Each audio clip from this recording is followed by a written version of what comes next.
नमस्कार, मी श्रद्धा. आपण पाहत आहात अमरावती सिटी न्यूज. मित्रांनो, अमरावती जिल्ह्यात 5 महिन्यातील महिला अत्याचाराच्या घटना पाहिल्या तर त्या शहराच्या तुलनेत ग्रामीण भागात अधिक घडल्याचे दिसून येते. शहरात गेल्या जानेवारी ते मेच्या दरम्यान बलात्काराच्या 17 तर विनयभंगाच्या 90 घटना नोंदवल्या गेल्या. तर ग्रामीण भागात 50 बलात्कार व 114 विनयभंगाच्या घटना घडल्याचे FIR मधून स्पष्ट होते. मात्र दुसरीकडे शहर आयुक्तालयात 10 पोलीस ठाणे आहे.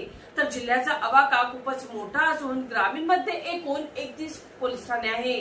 मित्रांनो, ग्रामीण भागातील सर्वाधिक घटना या मेळघाटामध्ये नोंदवल्या गेल्या आहेत. जानेवारी ते मेच्या दरम्यान ग्रामीण मधील 31 पोलीस ठाण्यात 1924 गुन्हे नोंदवले गेले. तर शहर आयुक्तालयातील 10 पोलीस ठाण्यात तो आकडा 1681 असा आहे. मित्रांनो, ग्रामीण मध्ये शहराच्या तुलनेत तिप्पट पोलीस ठाणे आहेत. याचबरोबर मित्रांनो, पोलीस अधीक्षक विशाल आनंद यांनी नागरिकांना आवाहन केले आहे की अमरावती जिल्ह्याचा आवाका मोठा आहे. यात ग्रामीण भागात 31 ठाणे आहेत.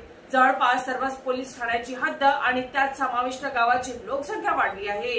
गेल्या 5 महिन्यात जिल्ह्यात ग्रामीण भागात एकूण 1924 गुन्हे नोंदवले गेले. त्यात बलात्काराच्या घटनेत गत वर्षीच्या तुलनेत मोठी घट झाली आहे. मित्रांनो, महिला मुलींच्या सुरक्षिततेसाठी ग्रामीण पोलीस दल 24 तास सजग आहे. महिला मुलींना निडरपणे त्यांच्या तक्रारींची सोडवणूक करण्यासाठी पोलीस ठाण्यात यावे, असे आवाहन विशाल आनंद यांनी केले आहे. चला तर मित्रांनो, पुन्हा भेटूया नवीन बातमीसह. तोपर्यंत पाहत रहा अमरावती सिटी न्यूज.